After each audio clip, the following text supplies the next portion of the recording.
Good afternoon, everyone. Welcome to today's wonderful webinar. I'm really delighted to be joined with some amazing speakers from around Australia. But first, let me introduce myself. My name is Michelle Maloney. I'm the National Convener and one of the co-directors of the Australian Earth Laws Alliance, or AELA.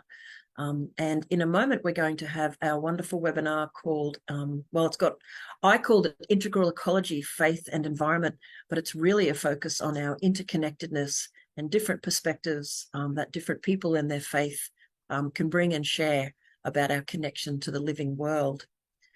First, though, I'd like to acknowledge country. I acknowledge that I live, work and play on the beautiful lands of the Jinnaburra and Cubby peoples.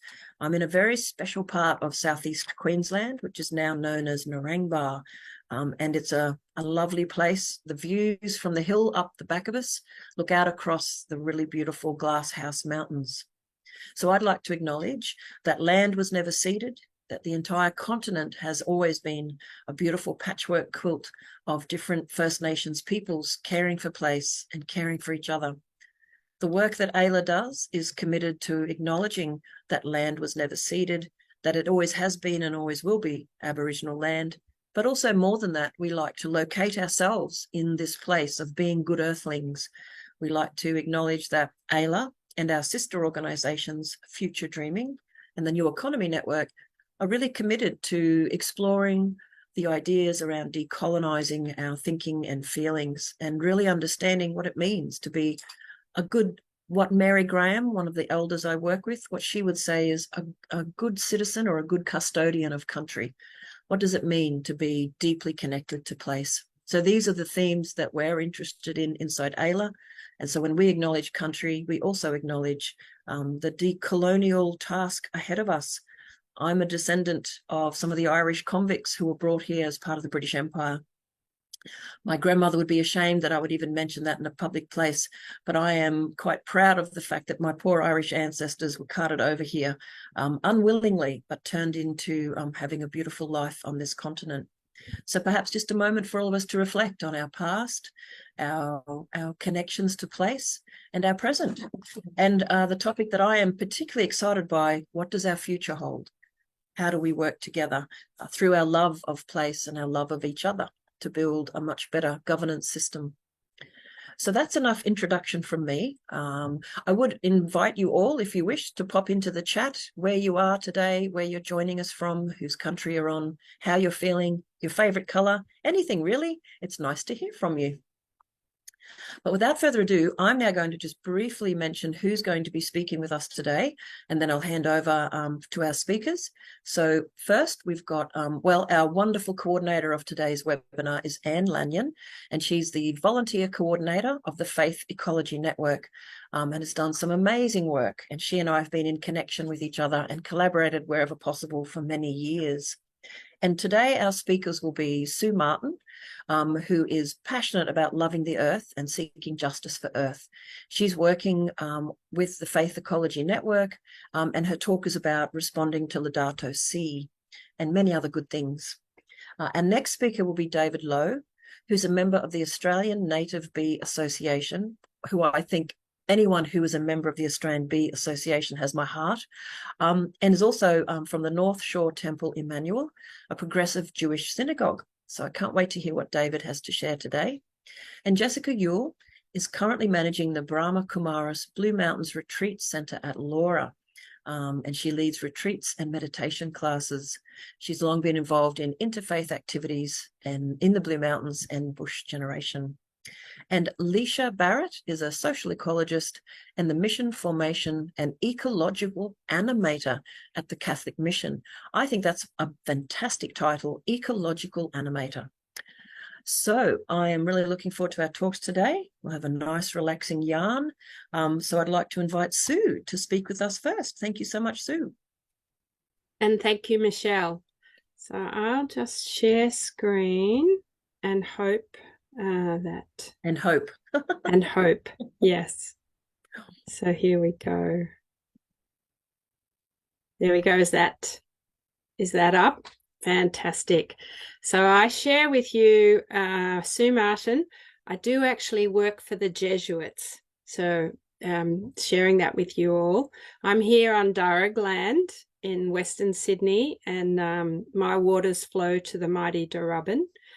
I am sharing a story today from CRA, and this story, Sally Neves, you'll see a bit later in a beautiful video. She and I co-chair the Ecology Alliance Committee, and that in itself is about what this is all about: collaboration, interconnectedness, caring for country. But I also do want to acknowledge that for me, being part of the Faith and Ecology Network, we are a network of networks. And so the stories today will be that, a network of networks. So today, the story to start our journey of integral ecology is called Slow the Flow. And it's from the Sisters of Mercy in ISMA and PNG. So we as integral ecologists, I know this is a bit of a jargon word, and I just share quickly. It is to be scientifically literate, ethically grounded, spiritually alive, and motivated to act. And so if you can have a sense of integral ecology with that in mind, that would be good. So just sharing a little bit about Slow the Flow, and it has been a response to the climate disruption that happened last year in Yagara when a rain bomb came along and totally disaster in the township of Yagara. And we do pay our respects for those that were so incredibly impacted. But for us, as the Ecology Alliance Committee, and just us as Laudato Si support for our congregation, so Jesuit, Mercy, Good Samaritan, all the those that are on a journey of thinking about our Laudato Si action plans, having this project start is just an amazing way to connect with community and to connect with country, and to look at landscape on a larger scale than the place that we sometimes do in, just in parish or place. So it is thinking about Bathurst Diocese as the scale, and that connection to Wurundjeri country that First Nations often worked in that scale. And so it's bringing us back to really think as First Nations have given us the gift of. The project Slow the Flow, and you'll see Sally unpack that, is really about bringing back the sponge effect that was in our waterways that over the time of colonization has been lost. And it is about valuing the farmers and farming practices in our landscapes that maybe incorporate local ecosystems and build biodiversity. And FEN is always really exploring how biodiversity can be enhanced in our across Australia and more thing. And I just, before I show you the video and pass over to David, I love that our Laudato Si journey aligns so closely with the AELA Green Prints and the journey to think about a new way of living and that Green Prints thinking. So our Laudato Si goals have been embedded there in the Green Prints journey. And Michelle, this is a challenge that we will just keep exploring this further. So I think without further ado, I will share the video. Very happy to answer any questions in the chat or answer questions at the end. But I'm now going to go to the Sisters of Mercy and share the amazing work that Sally is doing called Slow the Flow. And I will just get to the video. There it is. Sound is on. And here we go.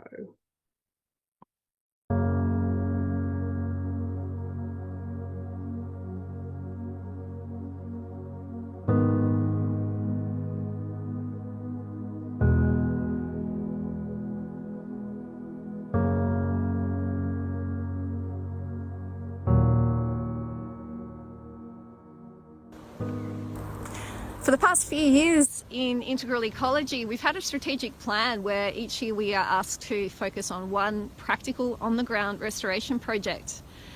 We started off with the Papua New Guinea Omug village project. We've also had the rainforest restoration project in Cairns.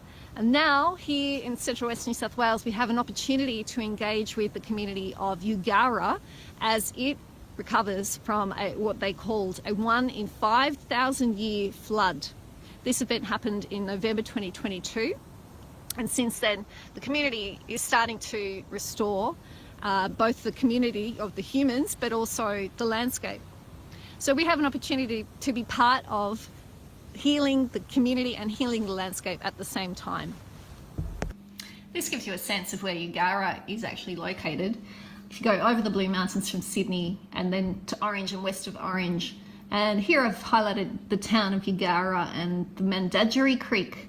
And Mandadjeri Creek is the one that was filled up very, very quickly, and the locals described it as a tsunami when it actually entered into all the buildings, the low-lying buildings of the town. You can see where it is in relation to Forbes and Parks.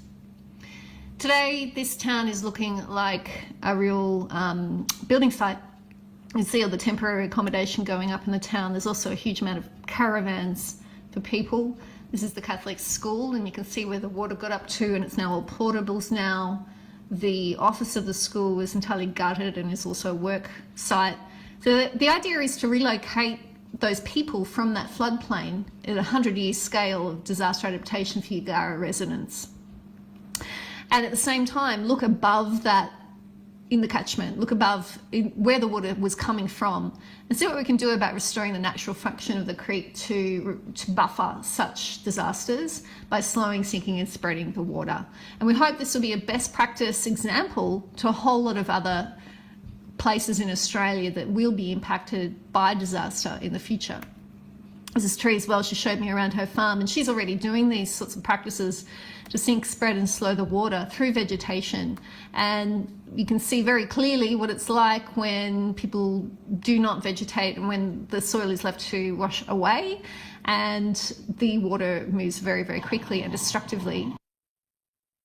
And luckily, some people like Therese have got onto the fact that we can actually make a difference through simply, in this case, fencing off sections of the creek. In this case, there's a lot of lamandra grasses coming back that are indestructible in those strong waters, and the Phragmites reeds as well, cleaning the water.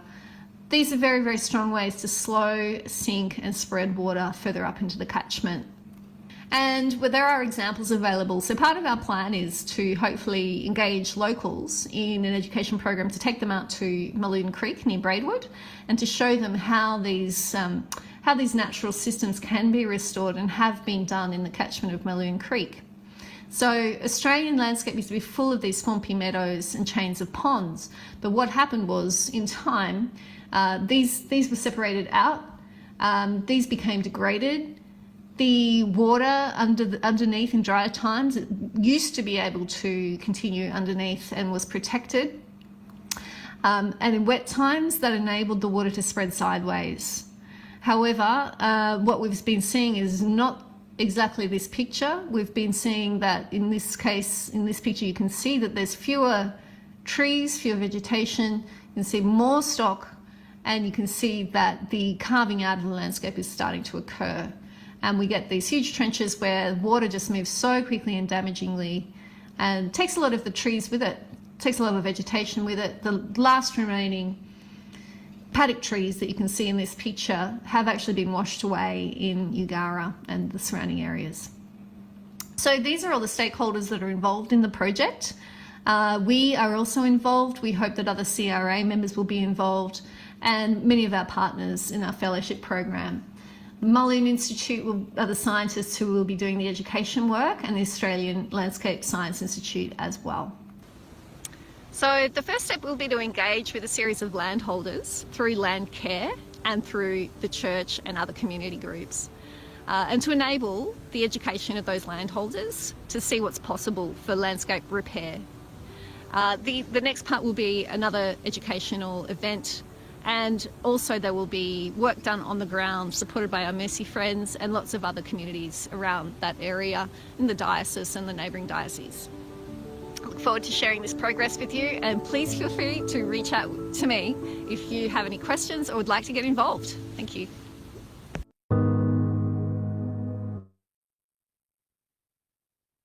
All right, there we go. I'll just stop that again so that music doesn't come through. That was fantastic, Sue. Thank you for sharing. That's okay. And I will now answer any questions in the chat and pass over to David. So thank you, everyone. Thank you, Sue. Over to you, David Lowe. Tell us all about bees. I'm excited. I love the bees. There's quite a bit to say. Thanks so much, Sue. Such a pleasure to be with you all. And I'll be taking something of a different focus from a different perspective on understanding ecology through our faith traditions. I mentioned in the chat I'm joining from Darugin Guringai country in northern Sydney today. So I'm going to share my screen. So as Michelle mentioned in the introduction, I'm a member of two different but both very important to me organisations. One is the Australian Native Bee Association, that's interested in particularly the solitary and social bees that are native to Australia. So I'll be talking about those a little bit later. They're species of those. I keep a hive of Tetragonula carbonaria at our home, or it lives alongside us. And I'll be talking a bit about that particular species later. And I'm also a member of the North Shore Temple Emmanuel, which is a progressive Jewish congregation based in Chatswood in Sydney. And so I'll be talking a little bit about the traditions of bees and honey, and a little bit of etymology as well. So a bit of entomology and etymology today in the Jewish tradition. So begin with this word dvash, which is usually translated as honey. It's an interesting word, and I think it's interesting as we look at stingless bee honey a little bit later, or stingless bees later, because dvash means both the honey that is produced by honeybees, but also, and actually more commonly in terms that we're familiar with, like the land of milk and honey or the honey from the rock, it refers to fruit honey, so the syrup that might come from dates or figs.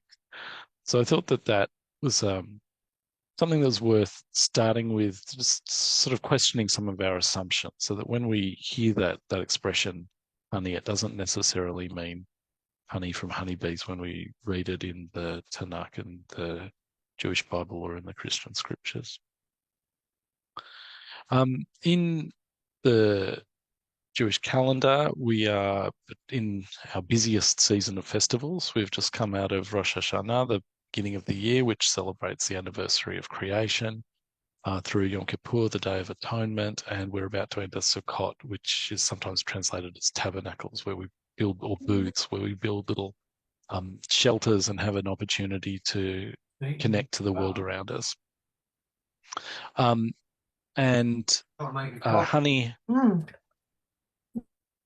Sorry, I think there might be someone who's not on mute. Honey is an important ritual food in Rosh Hashanah. The first time it's mentioned is in this code from the Middle Ages, when the custom was written down, so it's at least several hundred years old, of dipping a piece of apple and also some challah in honey at the beginning of the meal, the beginning of the new year. So it's a good wish for sweetness. So there's lots of puns and allusions in Jewish traditions, and that one combines the scent of the apple that recalls creation with the honey and the concepts of richness and sweetness. And you can see the analogies with many other New Year's traditions in other cultures, and in fact in other Jewish traditions as well, that might be associated with the beginning of the year or hopes for new beginnings and so on. In one of the Psalms, there's this beautiful phrase that can be translated as the law of God is more desirable than gold, than much fine gold, sweeter than honey, than drippings of the comb, or sweeter than honey, the sweetest honey. And the idea there is then being drawn out. Well, what does this mean to say that Torah, that the religious law is as sweet as honey? And two interesting interpretations that I came across were, where does honey come from? How do we gather how do the bees gather the nectar for honey? And then what does that mean for us? So if we look at Torah, but we could interpret that, and other people could interpret that in lots of different ways in their life. How do you, perhaps in terms of your ethical principles? So one interpretation was that you gather meaning for your law and your way of life as far and wide as bees gather nectar. Another is the goodness and strength and power of honey or syrup, that just as honey infuses food with sweetness, Torah or your ethics, your principles infuse your actions and understanding with sweetness. I thought that it's interesting it's an important part of Jewish interpretation of the scriptures and the generations of interpretation, that apart from the immediate analogy that something is precious or fine, how else can we look at that meaning and think about it? So that gives you a sense of, I think, a little bit about the way that Jews interpret scripture, that there's often different layers of meaning, and that's reflected in the way that we learn through Talmud as well as Torah. Now I'm going to cut across to one of my other particular interests, the stingless bees. At this point, thank you, Michelle, for your beautiful opening and acknowledgement of country and of our relationship, for many of us as immigrants or descendants of immigrants, to the Indigenous peoples of this continent. I'd particularly like at this point to acknowledge the wisdom, the law and the traditions of Aboriginal peoples in respect of sugarbag, the native honey and the bees that produce it, and their great and deep and ongoing understanding of those different species, as well as the beautiful stories and culture that are associated with them.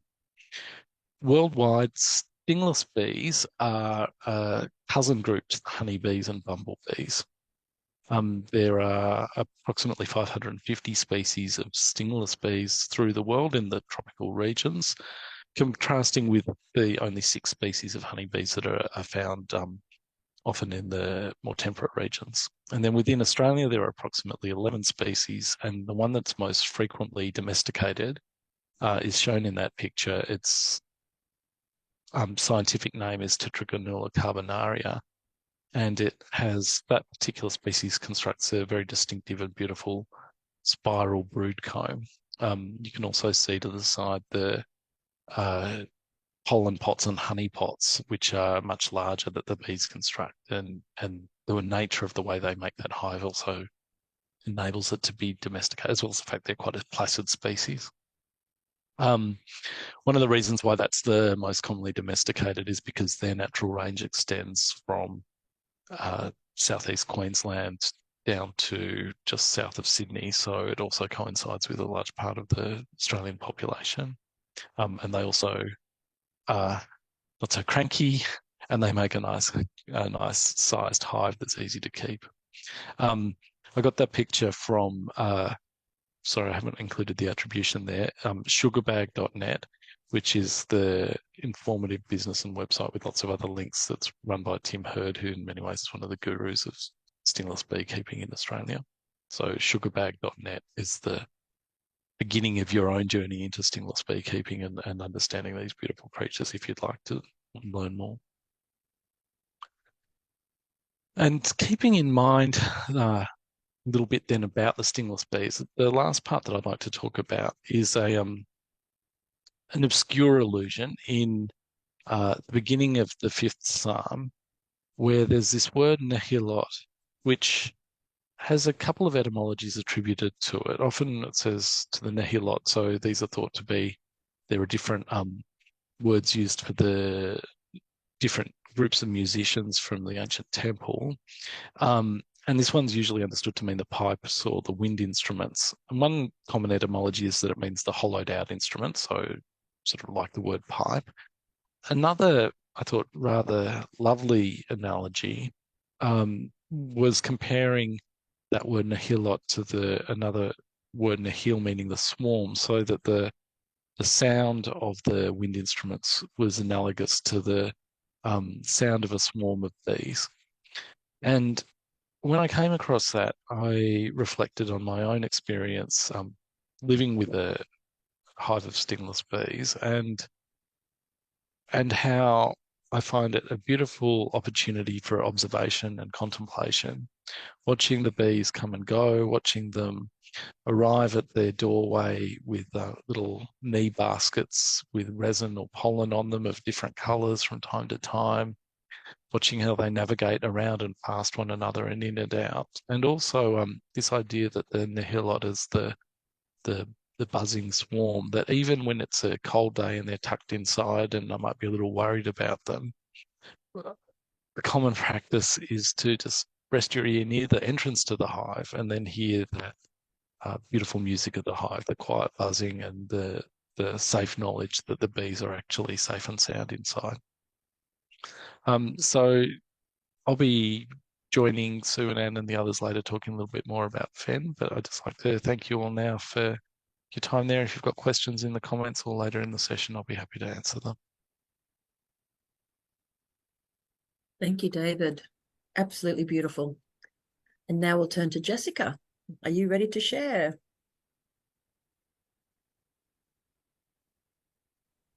Thank you, Michelle. Hello, everyone.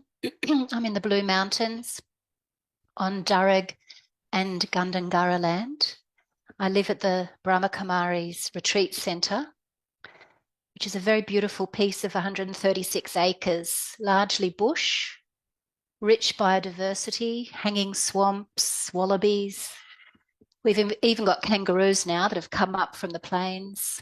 And we've got a creek going through the property that leads to the Blue Mountains National Park, which you probably know is a World Heritage Area. So we feel we've got a big responsibility to look after and care for this piece of land, which we do with a land care group, but also with our meditative gardening retreats. So I'm going to share a little bit about how, as an environmentalist, I changed once I became involved with the Brahma Kumaris, and then about how that led to the meditative gardening retreats. And I'll show a PowerPoint of some slides from those retreats. So I used to think I was the world's greatest greenie. I thought I did everything right, from not flying overseas to being vegetarian, recycling and everything. When I went to the Brahma Kumaris to learn meditation, I learnt about thoughts and the power of thoughts and how they're an invisible energy that actually impacts everything. And they're the missing part of ecology. Like, ecology is all about animals and plants and the environment and how they interact and the relationship between them. But there's no mention of thoughts. And because we have them, don't we? We don't see them, but we can actually feel each other's thoughts. And, you can tell when someone's perhaps thinking critically of you, you'll pick that up. Or if you go into a place, you'll feel the energy of that place, like the energy of a church, the atmosphere. It's very different from, say, a primary school classroom or a pub. And why is that energy or that feeling different? It's because of the thoughts that have been going on in that room. And they're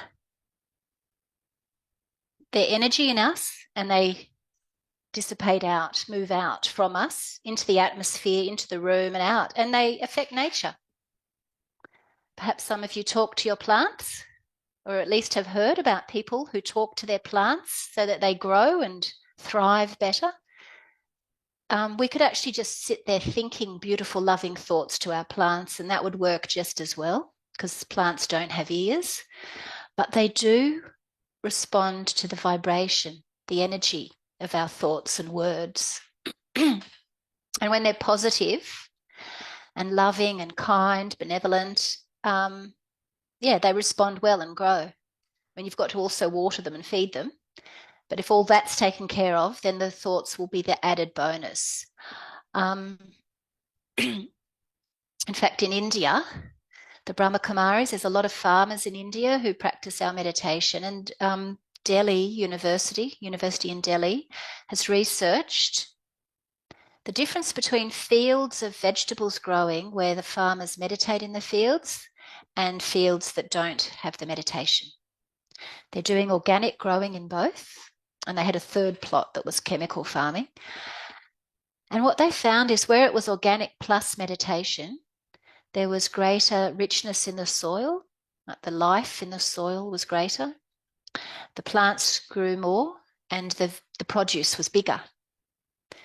So definitely those plants were responding to the energy of the meditation. So when I learned this, I started looking at my thoughts. And I'll just tell you what Mr. Google says about thoughts in general rather than what my thoughts were like. But my thoughts were actually quite critical, quite negative. I used to be negative about people who didn't care for the environment, for example. And I wasn't aware that that was a problem. So Google says that we have about 50,000 thoughts a day. 80% of them are negative or wasteful. So a negative thought is like a critical thought, an angry thought. It's got that nasty energy, as opposed to a positive thought, which is loving and kind. And that's the sort of thought we do want to have. But there's also wasteful thinking, and that's thinking, worrying, or the anxious thoughts we have going over and over and over the same thing again and again, but not getting anywhere. Wastes our time, wastes our energy. But it's also not got a good vibration behind it because it's got that vibration of anxiety. So 80% of our thoughts are negative or wasteful. So that means we're having 40,000 of those a day. And now multiply that by, there's 8 billion people in the world. Well, I multiplied it by 6 billion because I think children are more positive and older people perhaps as well, elderly. So if you multiply it by 6 billion, we get 240,000 billion negative and wasteful thoughts a day on the planet. So really, that I think is an indication of or the reason behind the mess we see that the world is in now. Because our thinking is behind everything. You have a thought before you speak. You have a thought before you interact with someone or do something. So all our actions and our relationships, behind them, the foundation of them is how we're thinking. So I guess from that, I've been working not only on meditation, but also just checking my thoughts and changing them so that I think, I guess I've become more kind, more understanding of others, and not thinking that they've got to be the same as me, or that if they're not, that there's something wrong with them. So I've been more understanding and kind in that way. I'll share now my PowerPoint about the meditative gardening retreats. So just 1 minute while I see where the share button is. Here we go. This is just to give you a snapshot of how we meditate. We meditate with our eyes open, so we can actually garden while we meditate. But our mind is focused internally onto ourselves as a spiritual being. That's the soul. like a little star, a point of light behind the forehead. And it's our understanding that that's who we are, that we are this soul, this being of light, making the body move, and that all animals have a soul. They are all a point of light as well. And when we have that understanding, I think there's more compassion for everyone, and including all the animals, because we're all souls. It's like we're more equal when we look at ourselves as a soul rather than at the body, the species. So we teach this meditation in the meditative gardening retreats. Go on to the next slide. On our property, we've got a beautiful 100-year-old stone cottage, which is near the creek, and it's got an English garden. It's made out of local ironstone. And there's a pond which leads to the creek. So it's very important for us to make sure weeds from the garden don't end up spreading their seed into the creek, because the creek leads to the national park, and the weeds will grow there and reduce the, outgrow the native plants in the national park if we let them get there. So that was the reason we started the gardening retreats. But we thought rather than have a working bee, we would actually teach meditation and combine it with the gardening. Because this is a practical way for people to, I guess, experience their inner peace while gardening, which is a peaceful thing to do.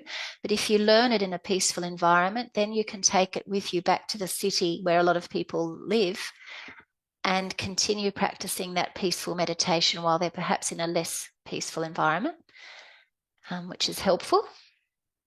So here they are. There's the creek in the background, raking the leaves, collecting them for compost. Here we are removing a noxious weed, Monbretia. And just notice, this is me actually in the background here weeding, because I'll show you what happened to me just a few minutes after this photo was taken. Oops, there was this, a little bit more, and then there is this. So the kookaburra and the magpie were both very keen on getting the worms near me that I was, unearthing with the weeding. And the kookaburra decided to get at the closest vantage point to the worms, which was on my head. This is one of many, many examples where we found the animals at the retreat centre really feel safe with us. Like, I've never fed this kookaburra. I know it lives in the garden, but I've never really spoken to it. But it felt it could land on my head, and it sat there for some minutes until the photographer got too close. But I feel this demonstrates that when we're peaceful and our thoughts are peaceful, animals feel that and respond accordingly. If I've got a couple more, have I got time, Michelle, to share another story? Absolutely. Yeah. Another one is a friend who lives nearby who meditates here. He had a young bird caught in his garage, and it was flying high. It didn't know its way out of the garage. And he just thought to the bird, I'm going to get the ladder and I'm going to come up with my hand, and you're to jump on my hand and I'll take you outside. And so he got the ladder, and as he was reaching out his hand, he was just thinking, jump on my hand, I'll take you outside. The bird jumped on his hand. He walked down the ladder. He walked out of the garage into the garden, and he and the bird just looked at each other. And then he could hear the adults where they were, and he said, there's your parents. And they looked at him and flew off. Another quick story is we had a wallaby here. It got trapped. Its leg got caught in wire that had fallen off a building. So we got a sheet, put the sheet over it. Two of us lay on either side of the wallaby with the sheet, holding the sheet down, while the third person got the wire off its leg, and it was struggling, wanted to get away. And then we called wires because the leg was a little bit hurt. And it took 40 minutes for wires to get there. So we knew it would take a while. So the four of us decided to meditate, and the wallaby was still under the sheet. So we were just silent the whole time meditating. And the two who were holding the wallaby down shared afterwards that, well, the wallaby actually just went totally still. It was struggling for a while, then it went just still. And they weren't even having to, they had their hands on it, but they could just feel it relax. And they weren't holding it down anymore, although the sheet was still there. And it just calmed down. After Wires came, she let it go because she said it would be fine. It jumped 20 meters away. It stopped, jumped around, and it looked at us all. We were all standing there looking at it. And it looked at us really for half a minute at least before it then turned around and jumped off. And we all had the same thought that it's thanking us. It was acknowledging what we'd done for it. There are a number of other stories like that where the animals here just really respond to the meditation and the calmness that's here. So it's a Brahma Kumaris belief that we've all lost touch with ourselves as these spiritual beings, and that if we want to connect again to our peace and behave peacefully and with benevolence, we have to get in touch again with that inner light that's the real us. And that's where our peace lies. That's our true religion, is to be a peaceful soul. And I guess that's what we're teaching with our meditative gardening retreats, as all our weekends we teach that. But in particular, the meditative gardening retreat, we're teaching that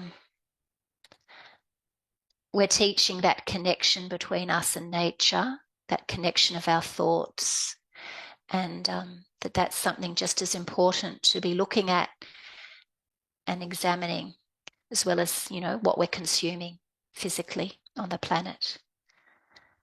So, yeah, thank you. I think that's all I'll share. Thank you, Jessica. That was really beautiful and very thoughtful. I'm sure we're all reflecting now on our thoughts, but also how we engage with the living world around us. Thank you so much. Thanks, Michelle. And we'll come back. There's been some interesting questions for you, so we'll come back to them in the Q&A. And now it's my delight to introduce Leisha, who's also going to share with us. Thanks so much, Leisha. Thanks, Michelle. And thank you, Jessica. I think I feel very peaceful now. And I just wanted to say to you and David both, I've been making a pollinator's paradise, I was calling it, like a little garden bed. I've had these seeds for ages and I just hadn't got them in the ground. And then we've had all this good rain up here. I'm in the Blue Mountains as well. And I thought this morning, I'm going to plant those seeds this morning before this. And I was out there and I was really talking to my seeds and being very gentle with them. So I hope they grow into something lovely. Yeah, anyway, that's not what I'm talking about. So I will just share my screen with you. Great. Yeah, so hi everyone, my name's Leisha, and I'm going to talk today about a program that I've been involved with since 2021, and it's the Catholic Mission Interfaith Encounters program. It's a program that we bring together young people from different faith backgrounds, and we do all this really cool stuff with them. Yeah, but before I talk about that, I wanted to start also by saying I'm here in the Blue Mountains on the land of the Darug and Gundungurra people, and just really want to honour that they're this sacred ground that I'm on, and acknowledge, you know, their strong connection to land and water and flora and fauna, and the strong connection they have with community and kinship, that all of us belong. So before I share about the interfaith program, I just want to give a bit of a story to my coming to an understanding of integral ecology. And it's only been like a fairly recent journey that I've been on, but it started in 2015 when I first heard about this document from Pope Francis called Laudato Si, which Sue mentioned earlier. And really, the idea of integral ecology is so much a part of what that amazing document is. And at that time, it was 2015, and I was studying a Bachelor of International Development Studies, and I was feeling quite hopeless for the world. I was, you know, seeing all these problems of what was happening, but feeling a bit like there wasn't any answers. There was just more questions. And I started working part-time for the Columban Institute and their Centre for Peace, Ecology and Justice. And I worked with Anne, who you can see there. And that's when I came across this network called the Faith Ecology Network. And it was really cool to get to meet people from all these other faith backgrounds. And I've been up to the Brahma Kumaris Centre and the Jewish Food Faith Network. So it was just all this amazing stuff that I hadn't really come across, and it made me the ability to be active in these spaces really gave me a lot of hope. So I realized that, you know, the way to be hopeful about the world is to get doing something. Yeah, so you can see some photos there of when I was working with the Faith Ecology Network, and we had prayer vigils and like some community events with input from scientists and from faith backgrounds. So it was a good time. Since then, I'm still on this journey, and I now work for Catholic Mission, and Catholic Mission is an organisation that does predominantly fundraising for projects overseas with people that are really on the forefront of the climate crisis. So it's really important, and that's not my work. I'm not a fundraiser, but what is really important is that in all of our work that we really have this understanding and we bring this ecological lens to how we think about what we do. And so my journey in the organisation has been trying to be the one to make sure that it's at the forefront of everything that we do. So we're still on that journey at Catholic Mission, but it's really great. Since last year, the organisation has committed to what we call our ecological action plan, and we're implementing some of the Laudato Si action platforms, things like Sue talked about earlier. So yeah, that's Catholic Mission. So Sue mentioned about integral ecology, and I've just recently finished studying what we called social ecology, but I think it really is integral ecology. So you can see there a couple of definitions of what social ecology is, but it is bringing that understanding the interconnectedness and interdependence of everything, and knowing that the way to make change is that we have to embrace all of that. And very much like Jessica says, we have to get in touch with our soul and our spiritual side of our beings if we want to have any hope of solving the problems of the world, I think. So I try and kind of bring this social ecology thinking to all of the work that I'm doing now, which is, yeah, it's nice. So here is the Interfaith Encounters program that I talked about. And like I said, it's a program that brings together young people from different faith backgrounds. Mostly we've been working with Catholic schools and Islamic schools, and we bring the students together and we run a series of events with them where they really get to make great friendships. We talk about celebrating difference and building better harmonious society. But yeah, mostly they just become really good friends afterwards. And even a lot of the teachers that we're involved with become friends as well. And we find out that they've been connecting outside of our program and helping each other when they're doing studies of religion. So the program has benefits beyond what we thought about. I'm just going to stop sharing, and I'm going to share I'm going to share a video from the program, which will give you a bit of a snapshot, and then you'll be able to, then I'll talk a bit more about it. Where is my video gone?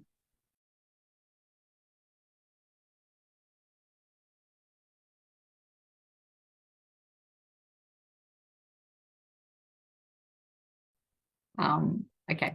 Yeah, sorry, I could see it lagging. I'm like, oh no. But that was from last year's program, which was really great. And then we've run the program again so far this year with another 6 schools. And I'm just going to go back in and share my presentation again. Yeah, so it's been really great. We've been able to kind of continue to co-develop and reimagine the program as we go, and we really try and bring a lot of creative sort of embodied practice into what we do with the students. And I've been trying to really bring, you know, an ecological understanding to our work as well. So this year when we ran the program, we started, rather than having last year, we always had plastic name tags for the students. This year we got these lovely pieces of timber, recycled pieces of timber discs, and we do this great activity at the very beginning where the students get to write their name on a piece of timber and decorate it. And we use it to talk about identity and, you know, how we're all coming from our own history and background and difference, and our uniqueness as humans, but also our interconnectedness. And we I put a bit of a spin on it, and we talk about, you know, about trees and the conditions that trees grow best under, not unlike us as humans as well. And we ask the students to maybe reflect on why they chose a piece of wood. Did it have particular something in the rings? Was there something really beautiful? Or was there, like my name tag has a little crack in it? And, you know, I think of it sometimes as we all have scars that we may carry, but, you know, that's okay. That's part of who we are. So, and yeah, at the end of the program, the students keep their name tags, and we've done away with bits of plastic. So that was a good win for us. Leisha, sorry to interrupt. If you just wanted to press the all screen, we're seeing the slides at the left. You might prefer to do the slideshow look, but it's up to you, Del. Sorry, I am doing. It's totally fine. Just leave it. It's totally fine, Del. Don't have to change it. It's all right. Okay, so you're just thinking that's all right. Anyway, and yeah, through the program, we do lots of activities on identity and different stereotypes, bias, but a lot on bringing them together as well, and helping them recognize, you know, that they may be different, but we have this commonality, and that we all share this wonder and awe for the planet, but also concern as young people. You know, they're really concerned about the climate crisis. So we help them. We give them a safe space that they can talk about many things, apart from just their faith, but, you know, their commonality as young people. Yeah, that's just a couple of photos of the students. They go to visit each other's places of worship, and we share meals together because, you know, hospitality and food is an important part of all of our lives. But coming to this understanding of the different foods that they may eat, and the significance of some foods, like David shared for us about the honey, but the significance in the Muslim faith when they're in Ramadan and at other times of year.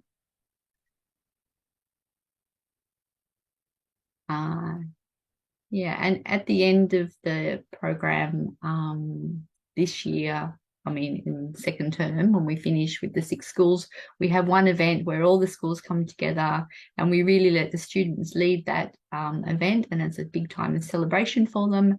And this time round, we arranged so that each school gave each other's school a beautiful native plant, and we had a little card on it, and we had some lovely words, which I'm just going to read because I always forget what they were. What did I say on them?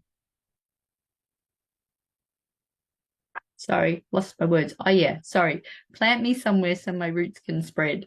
And even though I'd written those cards, I kept forgetting what the words were. And I emailed one of the teachers from one of the Islamic schools, because I just had a feeling that she would have kept the card. And she definitely had. She said she had it on her desk because she just loved the words so much. And that school in Mount Druitt, where they don't have a lot of trees in their yard at all, they were really excited to have this tree, and they've planted it. So it's nice to know that those little things are kind of connecting with them. So I just want to wrap up by sort of saying why have I shared today about the Interfaith program? And it's the idea that, you know, when we come together as people from different faith communities or different cultures, that it's only in coming together that we're going to be able to solve some of the big major problems of the world. So it's really important that we do that. We have that opportunity to have these exchanges and strengthen our togetherness, and the different cultures and faiths. They bring such intergenerational wisdom, and that can help all of us have a greater understanding and love for the planet. And, you know, in our diversity is necessary, you know, it's wonderful. But like our unity in diversity, we have to realize that we sort of have that we're interconnected as humans, and have this unifying sense of wonder and awe and care and concern for our human and more than human family. So thank you, everyone. Just stop sharing. Thank you. It's a wonderful program, and let's talk a bit more about that in the Q&A. Thank you so much, Leisha. I'm now going to hand over to Sue and David to have the final chat and to share. I think they're going to share the beautiful images for the sharing for biodiversity, but I'll leave that up to you. Thanks, Michelle. And I'm going to leave the images up to David. He's going to share them. Our Faith and Ecology 10 Ways to Care. And just sharing that this is our, as a network of networks coming together to think about how we can instill a hope-filled future, and looking at the various ways we can care, and the shared across our network of networks. And I might just pass over to David the beautiful imagery, the creativity that these images were done by Brenna Quinlan. Thanks so much, Sue. So there's some program of work and some of the education work that Sue and others have been developing over some time. And as the Faith Ecology Network ran programs mostly, obviously, through Zoom and so on during the COVID period of seclusion and retreat and contemplation, we developed that into 10 principles or 10 ways that would then enable people to reflect and what are the 3 principles? Reflect, act, share and act. So listen and learn, and unpacking what the ways to care means, reflect and contemplate, and act. The act. So it's an interesting set of principles that then come through into these 10 ways. So how do you stand back and then contemplate a period of working out? And we've got a set of resources that are attached to the 10 ways that gives some examples of how you can take those 3 connected approaches and do that cycle then of after your action, then again begin the cycle of reflection. And so I guess reinvigorate and also improve, but maybe reconsider or adapt the approaches that you've taken. And then that 3-part approach goes through into these 10 ways. We developed it as a set of principles, and then we commissioned Brahma Quinlan, who's an artist and also a permaculturist, to represent those in an engaging way, in a particularly engaging style, as a set of images that then can be used as stimulus materials or as inspirational images, or in other materials that faith groups and other community groups might use to choose 1 or 2 or 3 or more of the 10 ways for particular actions or activities. So I'll just quickly run through them. So at the top, learning from the wisdom of the elders. You can see a little yarning circle under a tree. The elders might be from our Indigenous brothers and sisters, or it might be within other community groups and other sources of wisdom as well. Growing in the sense of place. Where are you? What do you do? What do you do there? Learning from the scientists with these. This is one of my favourites. Obviously, I gave my little bee talk before with these little citizen scientists investigating a blue-banded bee. But then some of them are more, I guess, activist-oriented. So joining your local groups, becoming eco-citizens, activities exactly like this today. Bringing nature into worship and gatherings is a really interesting and sometimes challenging one. How do we re-engage, and often liturgies or even more dull procedures become very ossified, very highly structured. People are reluctant to change them, but there are often opportunities in small spaces where we can start to bring a bit more of our ecological consciousness to bear. Observing a seasonal calendar, so both the seasons in the way, for crops, for maybe our smaller, larger scale gardening, but also, again, that can tie back, I think, in important ways to traditional wisdom and understanding that in many parts of Australia, the 4 seasons is just not right. Maybe there are 2 seasons or 6 seasons or 8 seasons, and learning those and introducing that awareness is a good way to reset our perspective. So some more of the activist principles. How do we align? How do we work together? And then coming back again to I love this one, the grow in the wonder of nature, with these 2 tiny people in this beautiful, wonderful world, being there, being present, and seeing their place, but not they're in charge of place, they're small alongside place in the natural world. And then finally, again, not unlike what we've been doing today, sharing successes, talking about our activities, joining together with old and new friends to discuss what we do to hopefully inspire or give new ideas to people in the many different forums that are available to us today. So I hope that gives you a sense of the spirit behind the 10 ways, and that the Faith Ecology Network has developed those resources, both written resources and also these graphics, to that your groups might be interested to use. And if you are interested to use them, to reach out to us through the website so that we could discuss something that you could make from it. Thanks, David. And I might just add that with our journey evolving with our 10 ways, we're hoping that a reflection guide might be developed. And for us in the season of creation at the moment, that might be something to look forward to as we head into Lent as something. But schools and care groups and just that way of thinking that comes from our faith traditions, hopefully is a resource that we can share more widely.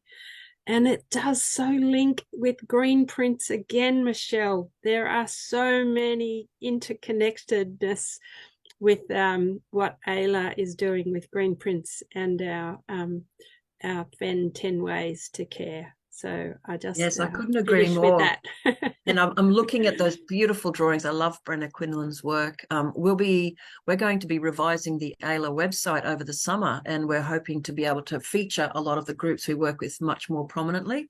And this poster will definitely be, with your permission, promoted and connected to your websites. And for everyone who's interested, I've just popped in the chat where the link is so that you can find more info about 10 Ways to Care and the beautiful poster. So, and thank you for mentioning green prints. We appreciate you connecting that to our own work. That's great. So we can go to a bit of some questions if you'd like to. We've got a couple of questions in the chat and a few more may bubble up. We've got about 15 minutes, so that'll be great.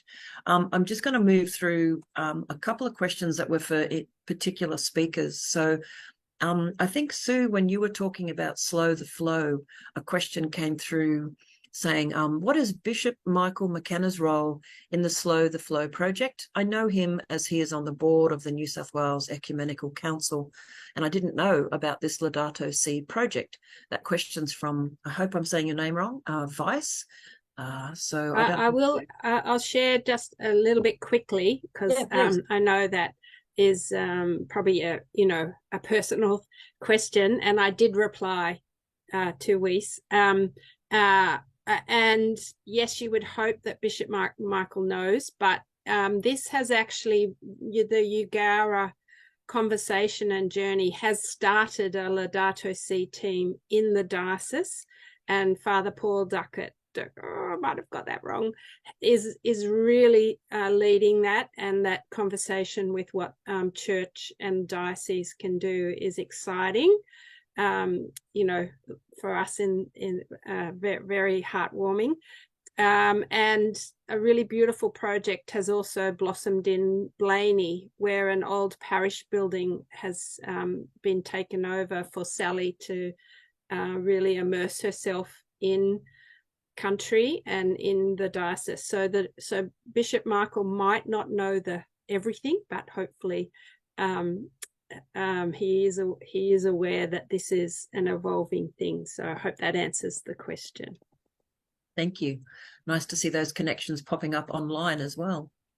There was a lovely comment for David from Cindy. She says, many thanks to David for pointing out the uses of honey in the, I'm hoping I'm saying this right, David, in the Tanaka, especially like the linking of the music of happy bees with human peace and contentment.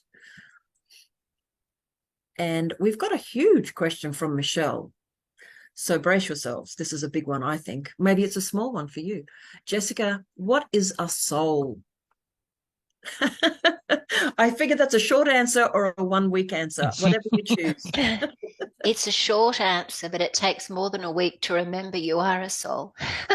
So a soul is who we are. So it's our understanding we're not a body. The body is a costume we're wearing, and I am the soul inside the body, behind the forehead, where Indians put that little red dot. The women, married women. And the soul is energy, living energy, spiritual energy, invisible, but a point of light. So like a star, but not a star is made of physical elements, but this is energy. But it's the soul that thinks. The body doesn't think. The soul thinks, has an intellect, has a personality. And that is always ours. We're eternal. Can't kill a soul, but the body does become old. So in a nutshell, that's our understanding of the soul, and that every living thing, every animal, not a plant, but animals, have a soul. But we've all got different intellects, different personalities. Thank you, Jessica. You've done well to explain that succinctly and beautifully. Did anyone else? I know that many of you are from different faith backgrounds. Did you want to add to that what you think a soul is, or how you express what a soul is in your background? Just putting a link in the chat for people who are interested, Michelle, to a very good resource for understanding from different perspectives, Jewish understandings of many aspects of the world. And that's a short article that gives links to some of the different Jewish concepts of soul. There are different physical and spiritual emanations of soul, I would say, if I was going to express it very simply. So if people want to have a look at that, they can read that at their time and leisure. It also explains it better than I could. Yeah, I know some of these big issues are complex. Yes, Anne, please share.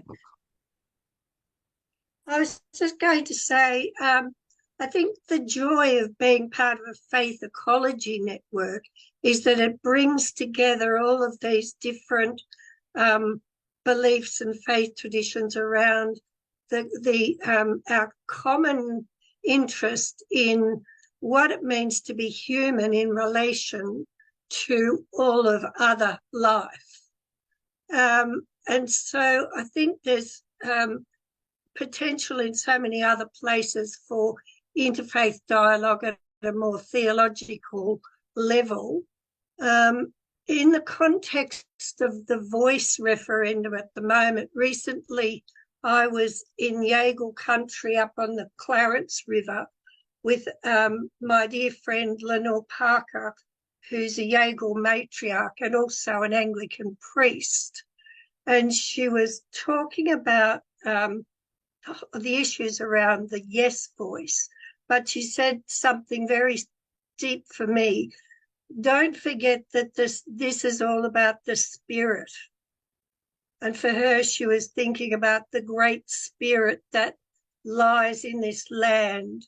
So I'm wondering if what Jessica's expressing is something that we might find in common across all of us in this land we're in, that is about the spirit that is drawing us all together in this conversation. So thank you.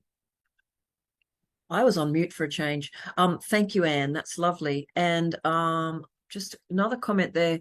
Mitzi has said, what is the difference between soul and spirit? Or are they interchangeable?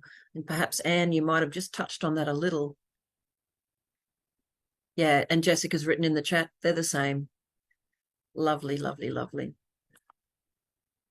And as someone who didn't grow up with a strong faith that could be described in modern or ancient terms, I guess I find these discussions about the spirit and the soul so deep and rewarding, even though I don't have a framework to connect that to.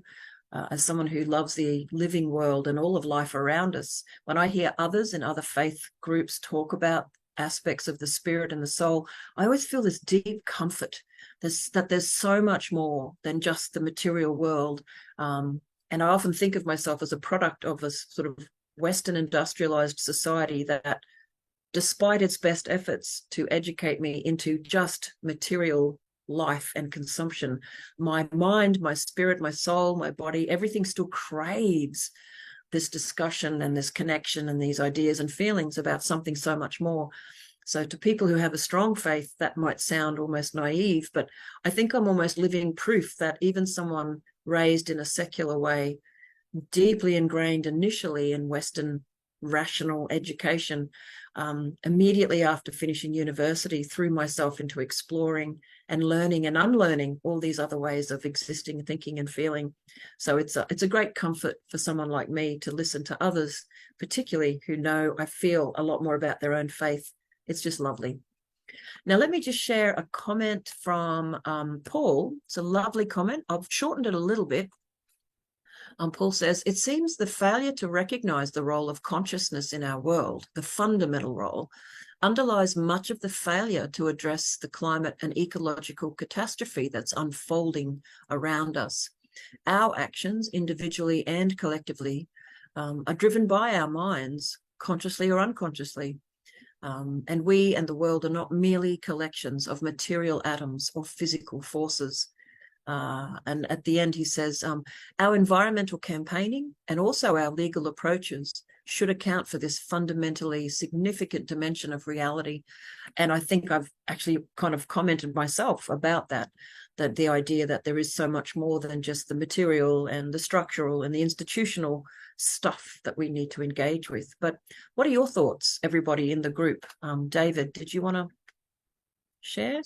Yeah, so Anne touched on this as well, some of the where is the common concern and what do we get out of and what do we have the opportunity to learn through discussions like this and in activities like the activities that FEN runs. But I think there's something, whatever your traditions are, faith traditions or otherwise, but one of the strengths of faith traditions is having a sense of time and place so that you will come together as a community at certain times, year on year, week on week, in places, and often saying the same prayers or similar prayers or other forms of sharing wisdom, however that might be in whichever tradition. And that practice of contemplation and of reconnection is in itself very valuable because it helps recenter us. And then the step beyond that is how do you reintegrate that centering with the world around us? So having those, particularly in the annual cycle, maybe recalling festivals that are actually connected to harvest festivals and times and places in the year in a meaningful way, that they're not just historical or abstract, that they often also reflect our place in and as part of the world. Lovely. Thank you, David. I know I hear a lot of Indigenous elders and friends that I work with talking about the lack of ritual in our modern culture, that lack of repetition that helps us recenter. So that's a lovely comment. Sue. I was just wanting to share that notion of consciousness. And I think it is a really good place for us to reflect a little bit. And I wanted to just share a beautiful wisdom elder of ours, Christian brother Kevin MacDonald, who is so beautiful, and his sharing about place and having an ecological conversion with place. But he shares that for us on this journey to look after our world, we often have an environmental consciousness, and which is good.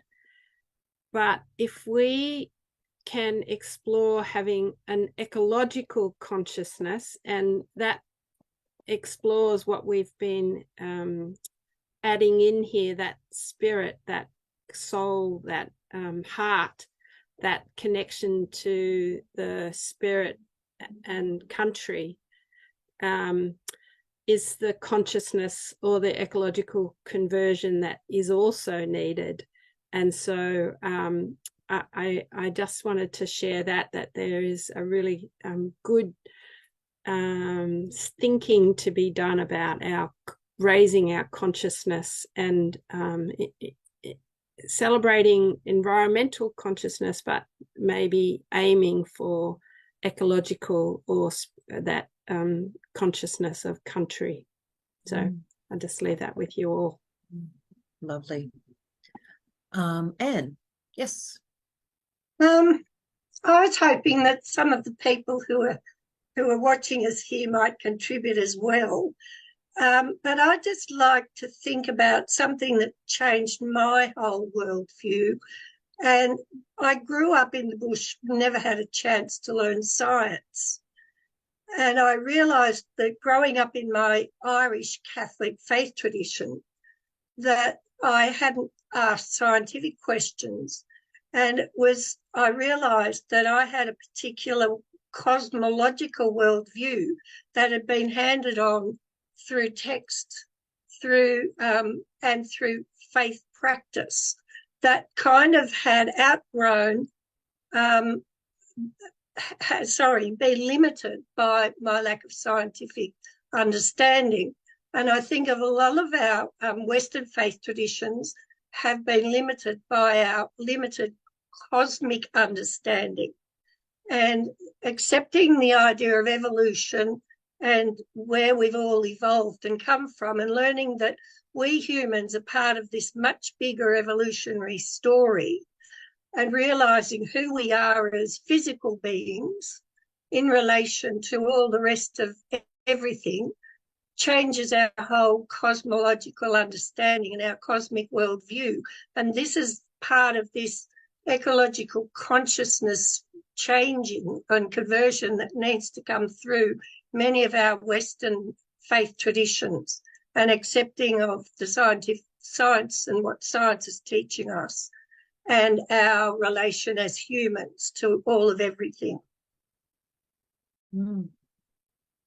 Michelle, can I just Yes. connect what Anne was just saying to a question in the comments from Asma, which was, do plants have a soul? And I think that for me, part of the answer there is that we have space in our faith traditions to treat other living things with respect, whether they're plants, animals, fungi, bacteria, whatever it might be, to acknowledge their place. And building on what Anne just said, that we share a common heritage as living things on this planet, that we are all, in a sense, brothers and sisters made of the same DNA, whatever our scale and size, whether we're unicellular, multicellular, complex organisms capable of having discussions like this, or capable of covering half a continent with our mycorrhizal fungi and our forests, whatever we might be. And so in that sense, the idea of soul is a very human concept, but the idea of what it might be to be one of the many living things that depend and interdependent on this planet is something that we can take from the sciences and then reintegrate in our faith and philosophical traditions. I think that's wonderful. And to reflect on what Anne just said, and Anne, I have been feeding questions in from the chat. It's just a bit difficult with a large group to have an open discussion. We have tried them in the past. Normally we have to go into breakout groups. So today we only had the time for some facilitated questions and answers, but we can certainly have sessions in future where online folks can have a chat.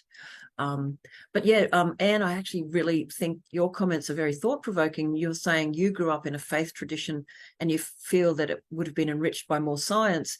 A lot of people say that we've had too much science and it will be enriched by more faith. So there's obviously a calling there to have lots more conversations and interconnections of ideas. And David, I love the way you handled that question about a plant and a soul. As a secular person who thinks absolutely everything's alive, I would say if I have a soul, a plant has a soul.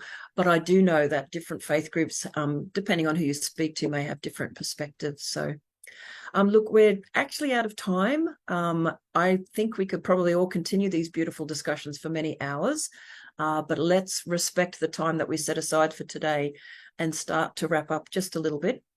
What I'd love to say is a huge thank you to everybody.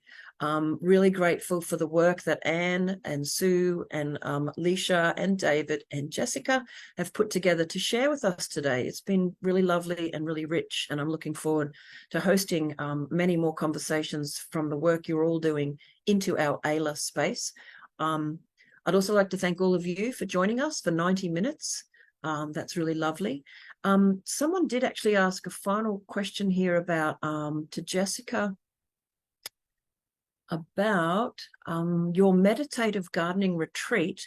She's asked, can we get this online? And it says Anne from Bacolod in the Philippines. Oh, so no, we don't. We're not doing it online. Down in that garden, there's no internet access. So unfortunately, not that particular retreat. We do have a lot of things online, meditation, but if you look up Brahma Kumaris, you'll find them in the Philippines as well, but not that particular retreat. Yeah. Okay, thank you for answering that question. And thank you, Grace. I can see some people in the background. So hello, everyone. Lovely to see a group of people, as well as all of you in your own homes and places. And so before I finish the thank yous, Mitzi has asked a very important question. How do I get onto your email list for future webinars? So what I'll do in a moment is I'll put in the chat the AELA email list. You can find us and sign up to us on the website.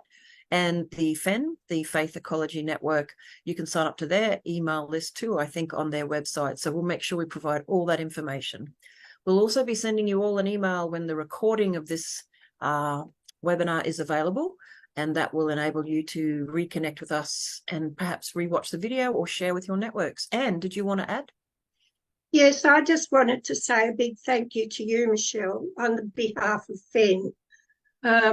We're a network of networks, as Sue mentioned. We have absolutely no funding. We're all volunteers. We're just networks.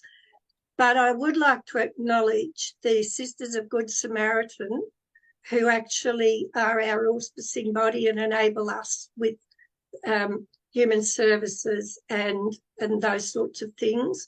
And I'd also like to acknowledge all the other FEN members who are part of this webinar.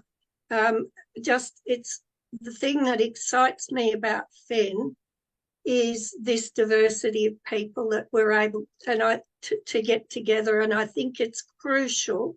Neil Davidson described us as a crucial social network. And I think we really need to grow this. So I'm grateful for your support, everybody.